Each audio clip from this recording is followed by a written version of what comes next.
Sometimes in life we just suffer. Sometimes it's from being totally withdrawn, or so much stress that we are totally anxious, or so tired that we are totally burnt out. But our current position is not our final destination. No, indeed. There's hope. So whether it's your personal life, your career, your relationship, your business, or your job, we say there's reason to believe again. And we present from Andy's personal development, the breakout room. It's the place for health, happiness, and prosperity. Stay tuned for more.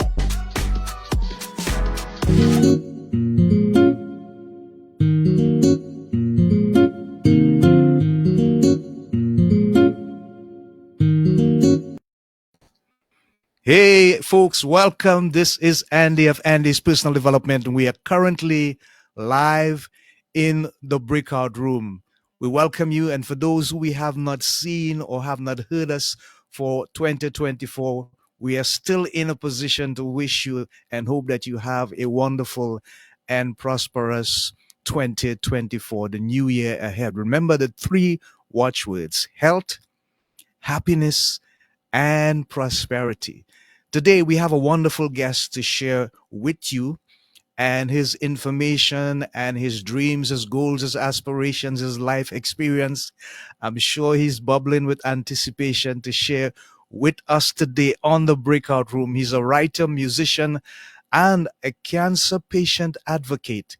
His name is Ray Hartjen, and now we'll introduce Ray in the studio live in the breakout room. Welcome, Ray.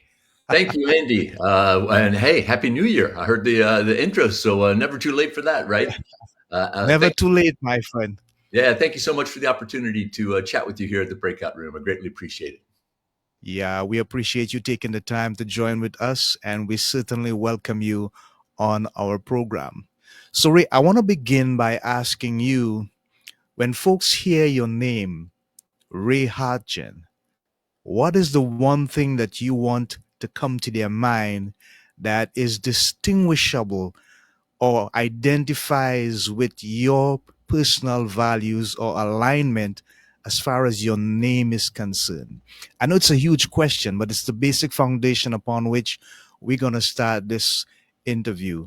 What do Yeah, you want folks to be mindful of when they hear your name? what I hope that they're mindful of is positive impact. Right.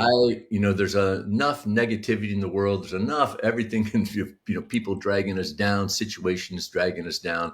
I want to be known and recognized as a person who leaves a positive impact. That the world hopefully is a bit of a better place for me to be in it and helping people as best I can. So that's my hope, and I've been driving that for a long, long time. I'm sure there's people out there that would disagree with my effectiveness in being able to do that, but that's my hope, is to leave a positive impact in the interactions that I have with others.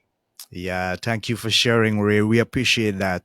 So, when you look back at your life and you think about the many experiences that you have had, the people that you would have met, and the relationships that you would have built, is there any one or two instances that stands out in your mind, memorable moments where something would have happened, a paradigm shift took place in your life, or you met someone and that relationship brought a change that was unexpected? Can you recall for us? Yeah, well, I mean, that's a great question, and thanks for asking that, Andy. Sure. I think when I look back, I'm 59 years old. I'll be turning 60 Uh-huh. here in March. Right. When I look back at my younger self, many times I think of missed opportunities, Mm. and that was because of my lack of really emotional intelligence. I never Okay. even heard of the idea and the concept of emotional intelligence until I was in my 30s or so. And this whole idea Wow. of EQ and the IQ, Yeah. I Yeah. was, I came from a family that, we didn't talk about our emotions. We felt loved, it wasn't the fact of that, but I guess maybe, through the philosophy of, if you already know it and you feel it, then we don't need to say it or whatever. So there weren't a lot of I love yous. There weren't a lot of hugs. We weren't touchy feely or anything. It was kind of that calm, cool, collected, that stiff upper lip. And I think there are also these insecurities, from whatever driven, is like don't make yourself too vulnerable, and Yeah. kind of squelch those emotions. So I think for me there's these opportunities, like have you ever been burned by asking about a significant other? It's like, hey, I remember very specifically one, a grad school classmate of mine. Hey, Therese, where's your husband? And she just looks at me and goes, not here. And I'm like, oh. Oh. And I felt like horrible, right? Yeah. But Yeah. when you don't have the emotional intelligence to kind of work your way through that conversation, which like my wife now, when she experiences something like that, my wife is very attuned with her emotions. Lori's a very skilled empath, and she'll just simply ask, was that a good thing or a bad thing? And the conversation is not over. But back for me, and it's something I still work on. It's this. Well, never mind. And the conversation's over, and you don't get to, work with this person that you care for, you love, and you want to support them, but I was incapable of being able to do that. And I've been in situations, younger, when that awkward kind of classic cliche where somebody asks a woman, "When are you expecting?" And she's like, Ah. Yeah. Yeah. I'm not pregnant. Yeah. I saw that at a party at my house once, right in front of me, and I wasn't the one who asked the question, but I was like, just horror struck by that, and living in fear of having these uncomfortable conversations. That it's okay just to say, Yes. Andy, I don't know what to say, but I love you and I care for you, so maybe we can get through this difficult conversation. And I discovered that in my own cancer diagnosis. You described me as a cancer patient advocate, and I certainly am a Yes. cancer patient Yes. advocate. And Yes. that advocacy is driven because I am a cancer patient. In March of 2019, I was diagnosed with multiple myeloma. It's Mhm. For those who aren't familiar with it, it's a blood cancer. It's an Right. incurable blood cancer, but it's a Yeah. treatable blood cancer. So Okay. it's something, I've gone through a stem cell transplant and Mhm. regular chemotherapy, maintenance doses and the like. Yeah. One of the things that in speaking with one of my support groups, people came up. Sometimes there's this tendency. It's like you find out who your friends are, Ah. and Yeah. who are the people sticking with you. And I hope I'm never that type of cynic, that does that. I always try to be supportive of my fellow cancer patients' friends and Right. saying, hold on a second here. Maybe give them a break. They're friends of yours for a reason, right? You brought them into your life for whatever reason, and you Yeah. probably made a pretty good decision in doing so in the first place. Right. But when you build up to a cancer diagnosis, you're getting there through all these tests and the like. And when the doctor says, "Hey, Ray, you have cancer," it's like, oh, there's a wealth of emotions and stuff like that. But at least you had a little warm up to it. Now, Ah. when you talk to one of your friends and go, Uh-huh. "Yeah, something I need to tell you. I've been diagnosed with cancer." Bam, out of the blue. Wow. It's like, Yeah. and so all those emotions that the patients might feel, they also feel. It's not a personal cancer diagnosis, but somebody that they care for. They're friends, right? They're friends for a reason, Right. and a lot of times these friends, they like to be in control. And now if one of their friends has cancer, now they're not in control. What can we do? All these things, all this goes through their head. They Yeah. don't know, they a lot of times don't know what to say. And then, it pains me to see these relationships fracture over something that doesn't need to be, where if we just had that ability, that emotional intelligence, just to be able to work your way through it. Andy, man, I don't know what to say, but I know I love you. I know Yeah. I care for you. Yeah. So I'm hoping we can work our way through this difficult conversation, because I want to support you the best way I can. And Right. so, cancer patients and other, people facing health crisis, anybody who's sharing with their friends any type of concept, give your friends a bit of a break, because they might not be prepared for this conversation. Mm. You Mhm. are prepared for, right? Yeah. That's a kind of a long-winded way of answering your question, but many things in my past, not recognizing, not being comfortable with my own emotions, not being able to communicate very well with the people I care about the most when it comes to emotional types of concepts, and then learning that firsthand as a cancer patient. Those are difficult conversations to have. The first conversation I had was telling my daughter, and that there's no guide for it, right? Things, they get easier and easier when you become more familiar with these conversations. But as difficult as they are for one person, they're equally as difficult, or at least somewhat difficult for the other. Somewhat difficult. Yeah. I appreciate the raw passion in your voice, Ray, and I must commend you for being so open and vulnerable. Question that is surrounding my mind now is, when you were first diagnosed with this condition, what did you feel? What was that emotional response like, if you can recall? And how did you pick up yourself? Because now you're an advocate, and I know that must have been a course of different activities that would have taken place to get you to where you are now. But can you recall that original moment when you got that information and it hit you, how you felt, and how deep did you have to dig to get the strength that you possess now today that is helping others? Yeah, that was there was a flood of different emotions and some conflicting emotions. Like, oh man, there's a depression, there's a fear, there's also a relief. For Yeah, yeah, me, my diagnosis, it took about 5 months, right? So a blood test came up with an anemic red blood cell count. First time ever, abnormal count. So, going through and trying to confirm that maybe it was just something off, maybe I had an off day or whatever, confirming that. Then I got into a bicycle accident that kind of set me back some time wise for follow up tests. The holidays came about and very busy time at work. And then finally, there's a systemic problem. You are anemic, getting into it. Going through a bone marrow biopsy, which, pro tip for everybody, bone marrow biopsies should not be considered recreationally. they're not pleasant. yeah. Working my way through it, I felt as though I'd just been poked and prodded with a lot of needles and just punched around. And for a fighter like me, I was like, man, I want to fight back, because right now I'm just taking all these punches. Yeah. There's even a relief. It's like, great, now we know what I have. Now let's get going to it.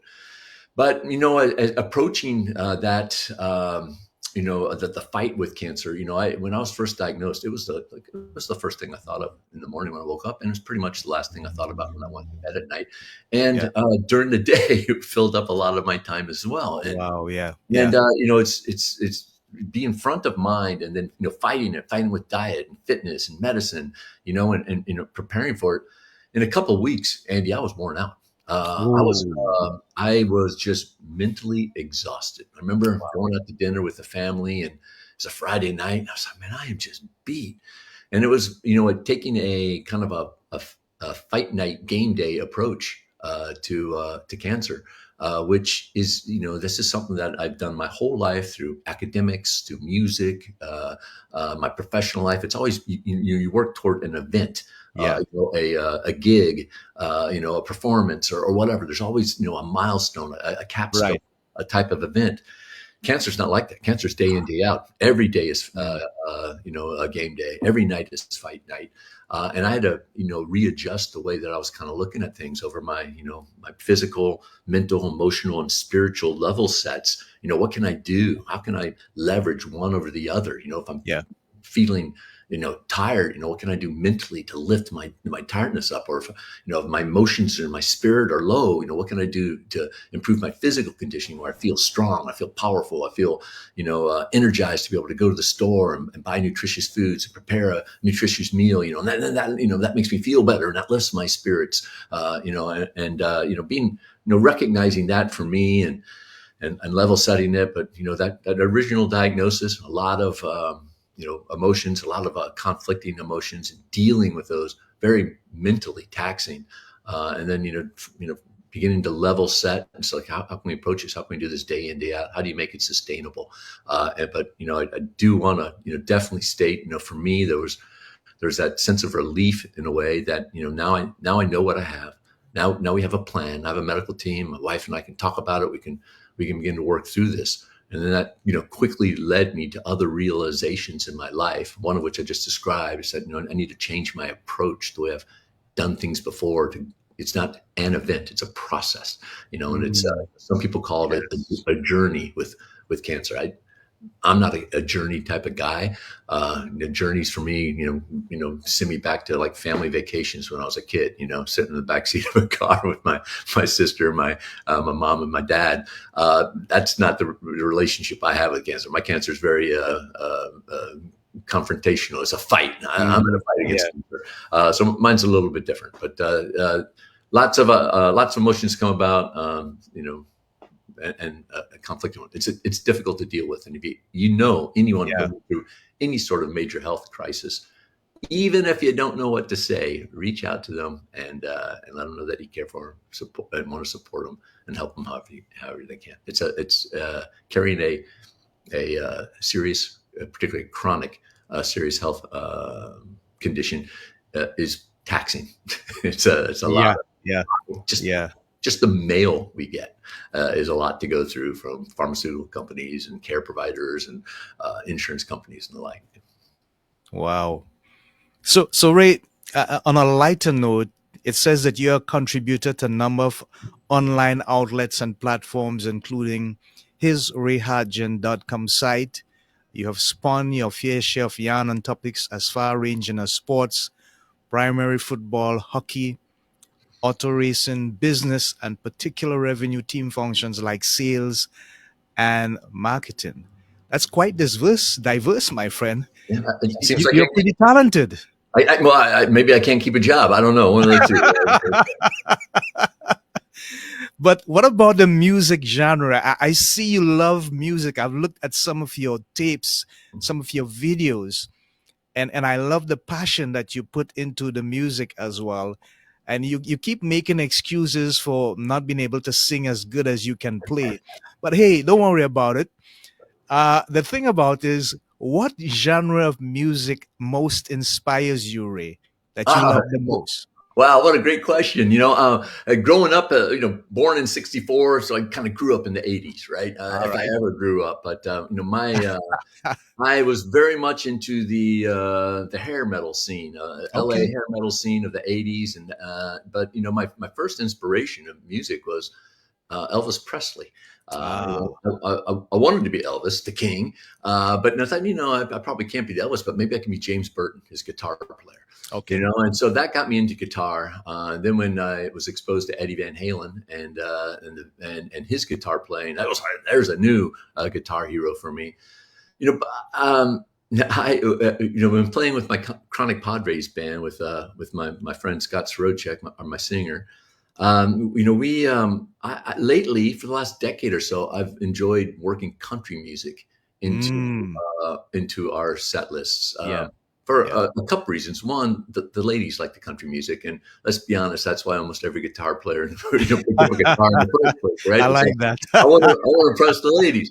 I hear you. The second thing is that they're stories, right? Country music is filled with storytelling in a way, and sometimes in music, and it's good. I'm not saying it's bad, but sometimes we get kind of lost in beats and tempos and the like, and there's not a story. It's instead, it's maybe make your own story by dancing to it or whatever.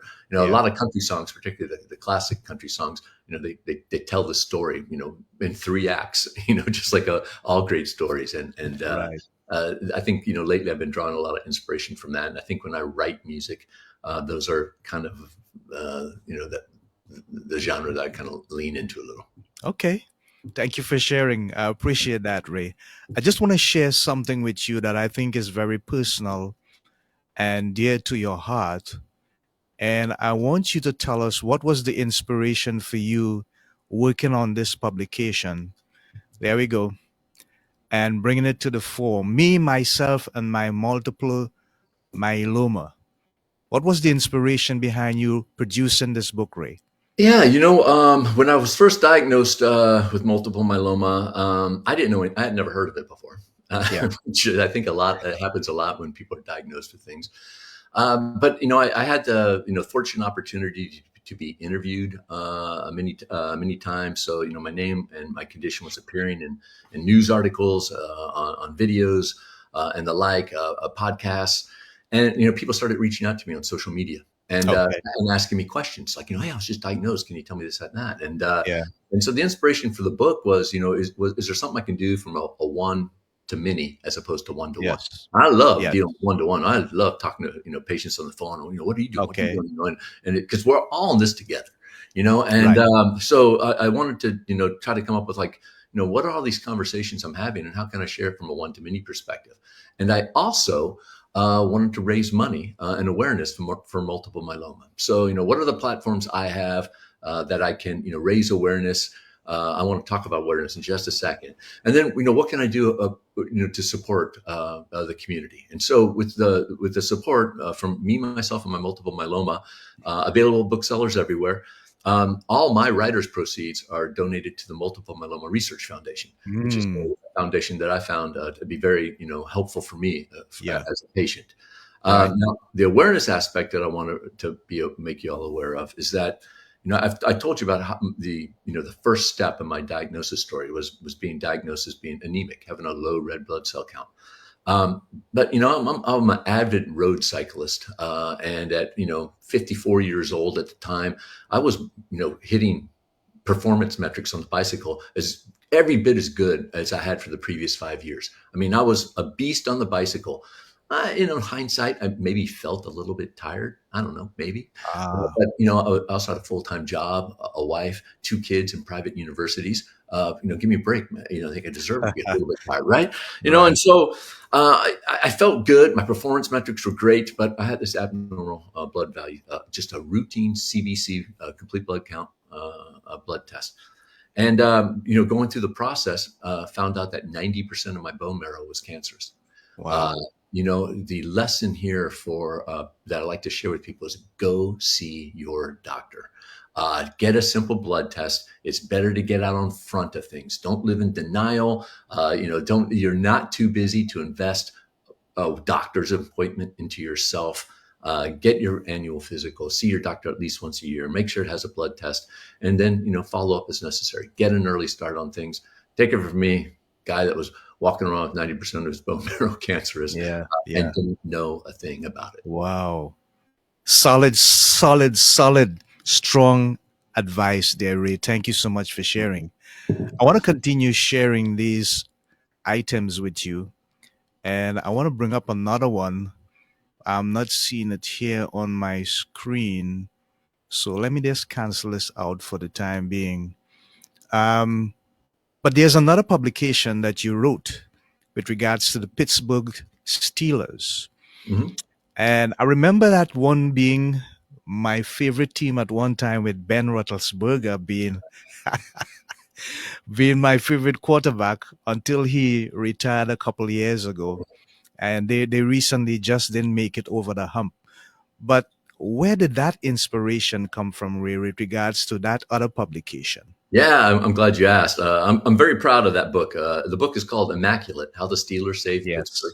Yes. Yes. It was published by Morgan James Publishing in December 2022 to coincide with the 50th anniversary of the Immaculate Reception catch by Franco Harris.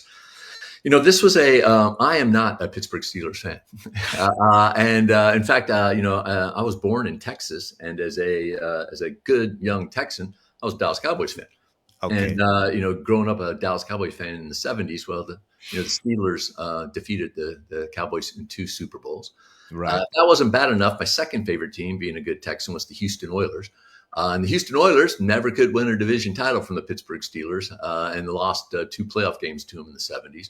And then my Mm-hmm. third favorite team was my mama's favorite team. My mama liked Kenny Stabler, just like everybody else's mama liked Kenny Stabler. So the Okay. Oakland Raiders were her favorite team. So that was my third favorite team. They, very famously lost 3 playoff games in the '70s to the Pittsburgh Steelers. So when growing up, the Pittsburgh Steelers were like gum on my shoes. The Mm. 14-year-old Ray would never believe that 50 some odd year old Ray would write a book about the Yeah. Steelers. So fast forward to post cancer diagnosis, and my friend Tom Olenek, he is the Pittsburgher. He is the Yinzer, and he is the big Steelers fan. He had bounced around in his head for about 20 years this thesis that, when Pittsburgh was facing its most difficult time as a city, it had 150 years of prosperity built upon coal and then iron and then steel. And then all of a sudden it faced this deindustrialization transformation, and it was painful. 1975 to 1985 was difficult. Yeah. So when they needed their heroes, the city, they found them in a very unlikely place. And that was looking over at their professional football team, which from 1933 to 1972 had been horrible. But so just then, all of a sudden, the team became good as the city was beginning to be in decline. But, the Steelers are kind of built in a mirror image of the city, tough, hard-nosed, blue collar, bring your lunch pail to work type of football team, right? Yes. And so, they found these heroes. And in Tom's mind, you look at Pittsburgh now, and Pittsburgh is renowned around the world as a almost a model new economy city. They went through this deindustrialization transformation. Now they're world renowned for academia, medical research, healthcare, technology, robotics, and the like. Yeah. You look at Pittsburgh's transition and compare it to the difficult, still going transitions of its Rust Belt cousins like Detroit and Cleveland and Buffalo and places like that. What's the difference? In Tom's mind, for 20 years, it's the Pittsburgh Steelers. So then now fast forward to, my cancer diagnosis and, being a musician and always trying to make as much money as possible in gigs or whatever. It's, you spend a lot of time thinking of what's a good slogan to put on the back of a band t-shirt. Okay. Right. And so, I adopted this motto of if not now, when. Okay. When you're faced with a cancer diagnosis or any health crisis, if not now, when. I was guilty of a lot of, I think maybe it's part of the human condition. One day I will ... Yeah. Right? And I discovered, I was able to articulate in my mind that, throughout my life, I'd just been guilty of taking too many things for granted. Mm-hmm. Particularly taking time for granted. All tomorrows were taken for granted. But, next week's, next month, next year, sometimes next decade, it was like, well, you can't live like that. I mean, you can live like that, but you shouldn't live like that. Mm-hmm. So I took that time for granted, but I also took people and relationships for granted. Wow. It's like, I might be thinking about Andy, but, I'll just reach out to Andy tomorrow. Maybe next week, Andy's fine. I'm busy right now, and caring for you, loving you, wanting to connect with you, but he's going to be there when I need him. Right. Yeah. And so, I adopted this motto, or one of these mottos, and that is, if not now, when. So Tom, again, he's 20 years, he's talking about this book, his family started hearing about it. Everybody in his network, he's talking to me and I'm like, hey, Tom, if not now, when? Right. You've been talking about this book for 20 years. And I agree with you. It sounds like a great book. Why don't we start writing this book? Let's start. And if it ever veers off of what your vision in your head, we'll stop and we'll recorrect. Well, a year and a half later, we hadn't veered off vision. We had this great book and we brought it out and it's been well received. So I'm really, really proud of that book. And I'm, proud of Tom and I for collaborating, getting this done. Because if not now, when? Right, Andy? That's right. If not now, when? So, how about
I don't know if I've seen that before.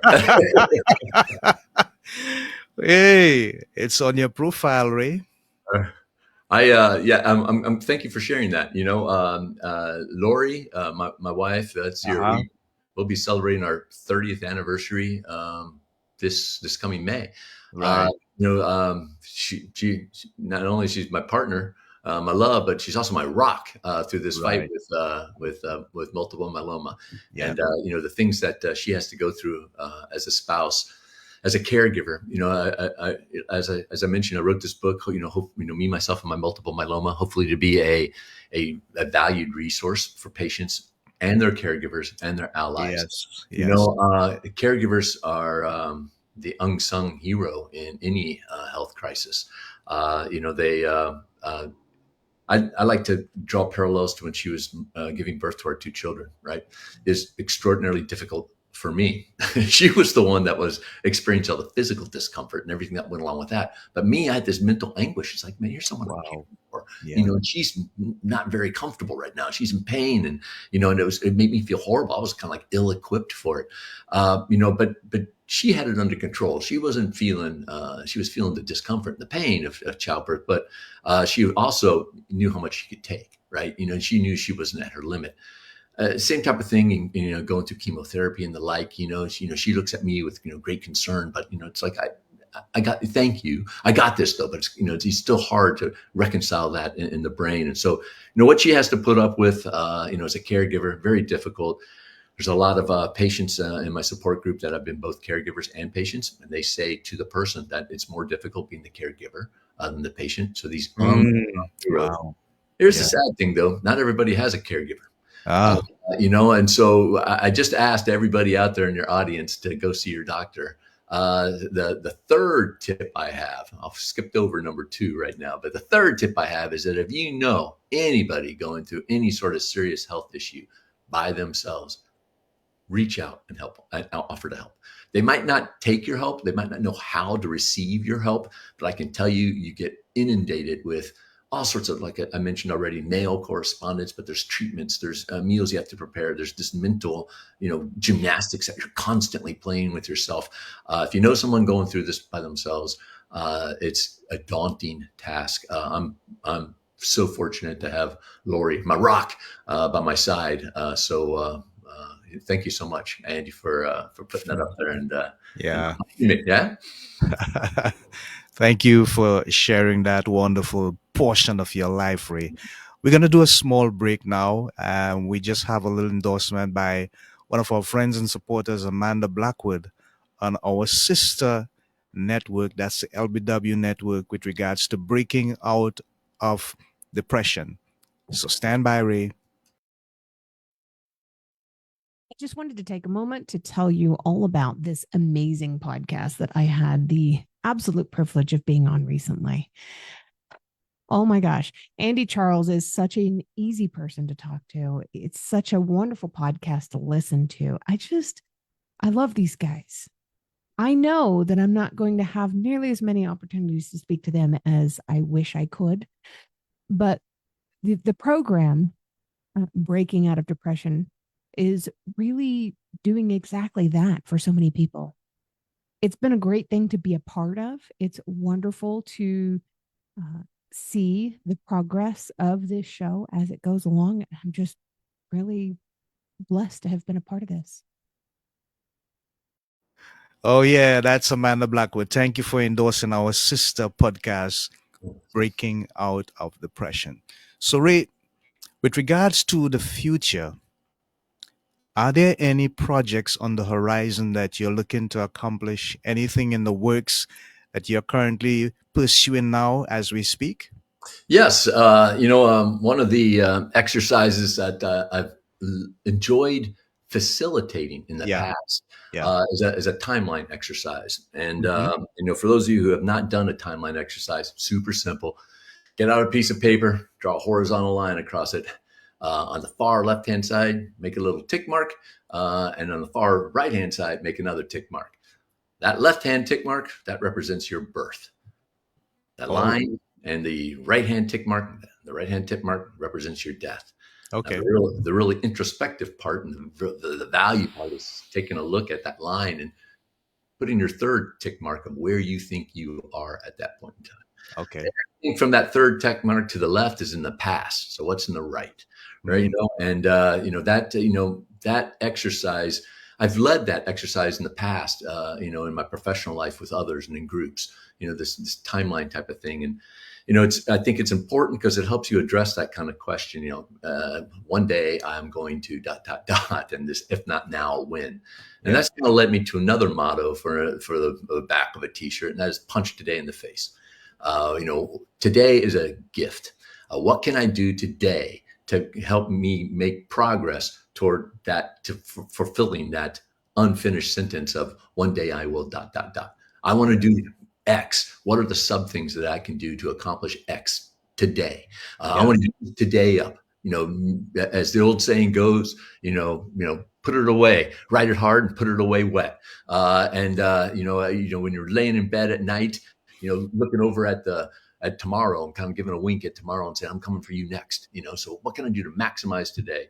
And that timeline exercise helped me, helped me write Immaculate, how the Steelers Saved Pittsburgh. It helped me write Me, Myself, and My Myeloma. I have working on a third book right now. It's a book that has not been sold to a publisher yet. So if you're a publisher out there, let me know.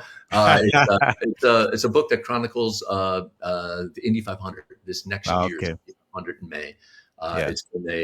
It's been something that's interested me as a little kid when I read a book that chronicled the running of the 1970 Indy 500. And I read that book like 20 times over the years, and I always wanted to update it to maybe share what the Indy 500 means to me, to maybe some other young kid who I picked up this book through a Scholastic America catalog, a teacher gave me like in 5th grade or 6th grade or something like that. And, maybe I can help, explain the sport a little behind the scenes, look at the sport a little bit and the event to bring a new group of fans in. So working on that and also, working on writing songs and hopefully producing songs both and recording songs for both myself individually and the Chronic Padres. And the band.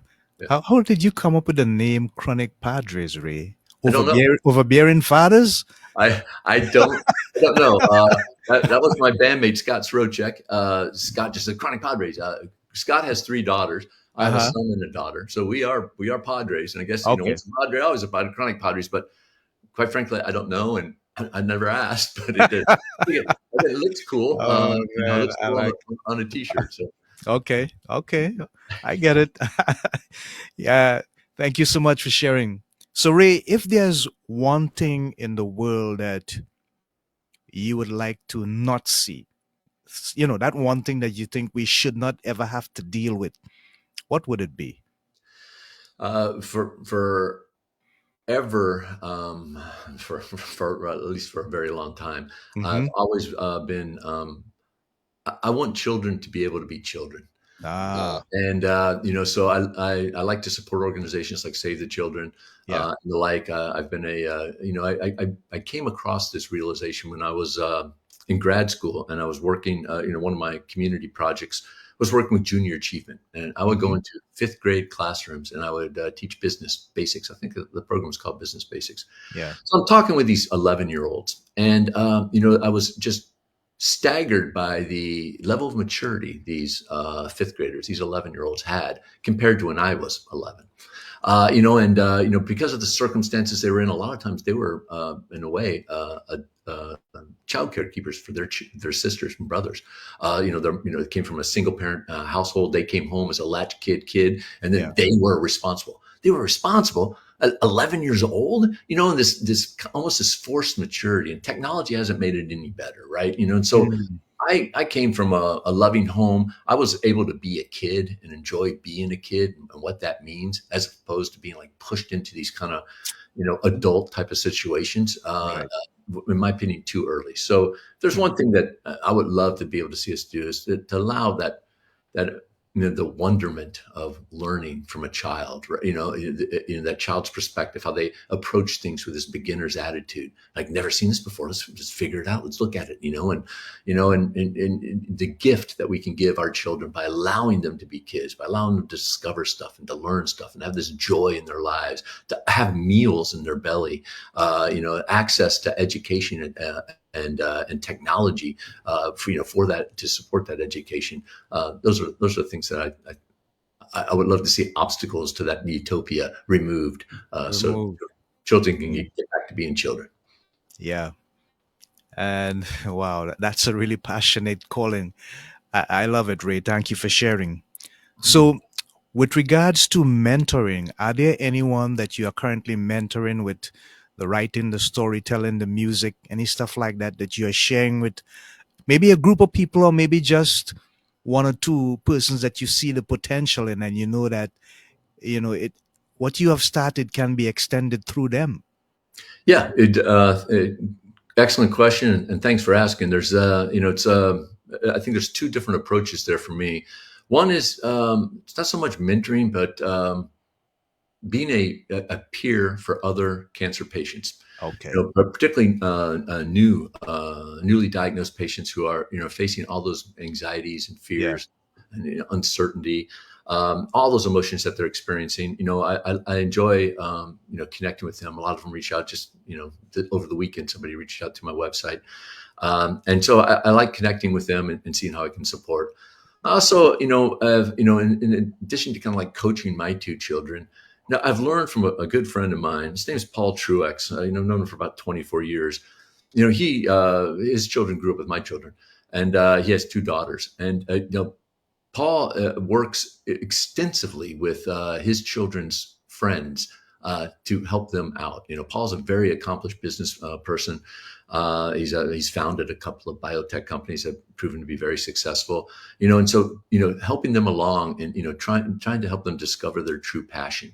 And so I'm learning from him. These kids that are working their way through their early part of their professional career now, and understanding, I've been there. I know those struggles where, maybe you're clocking in day out, but you have this unfulfillment, how can you discover your calling, your passion, and what's that thing that can help you, deliver the most inner peace. And it doesn't matter, the hard part for me is not agreeing or disagreeing. I can be maybe judgmental at first, like, oh, you're making mistakes. It's like, this, maybe they are, maybe they aren't, but it's their mistake to make, right? This is about their passion and their calling. So, what can I do to be supportive of them, to help them think about things, like as it relates to financial literacy, right? And understanding, you need to start planning for retirement now. If you're 22 and that sounds a bit early, trust me, you're going to appreciate that. Or, what classes to take, how to approach job interviews, how to think about exploring other careers. I enjoy. I'm learning to be better and better as a mentor, someone who's been down that road before. Okay, wonderful. Thank you for sharing, Ray. So we have come to the end of this wonderful episode. We just have about 1.5 minutes to go. And I will give Ray an opportunity with some help here. We're just going to put it on the screen there to share with you his information, how he can respond to you as you reach out to him, how you can get his book. See if I'm going to put it back up on the screen again if I can. The technology would allow me. So, Ray, just tell them how they can make contact with you and what's the most effective way to reach out to you so that you can respond and help do some more mentoring, get your book, stuff like that. Yeah, you can reach me on my website, rayhartjen.com. You can send a message through there, but the best way of getting a message in front of me is my name at Gmail, rayhartjen@gmail.com. Please reach out if you have any questions, anything I can help you with. It'd be my honor. There's I skipped over tip number 2 that I had. Go see your doctor. Number 1. Number 3 was to go see, to help out anybody that knew alone. Number 2, people out there, I call it the twos. You don't need a doctor and you don't need Ray to help you out here because you already know it. It's the things that you do too much of or too little of. Like maybe you eat too few vegetables or you exercise too little, and so forth. Those things. Mitigate your risk factors, people. And then the fourth and final one: find your passion, find your calling. Contribute your time and or money, because we're all in this together. It takes a global village. We are all going to get something. So find your calling. You'll know what it is because you'll feel about it stronger than you felt about anything else, and work to help us all out. Wow. What an amazing way to end an amazing episode. Thank you so much, Ray Hartjen, for sharing his life story, his dreams, some of his experiences. And we have been live in the breakout room, the place for health, happiness, and prosperity. Thank you so much for your time and your commitment to making this a wonderful episode on the breakout room. As we go, remember the three watchwords: health, happiness, and prosperity. So, on behalf of myself and our new friend Ray Hartjen, we are saying to you, so long, Godspeed, God bless. Bye for now. Until next time, stay safe, stay strong, and grow at least 1% every day. Bye for now, folks. Love you guys.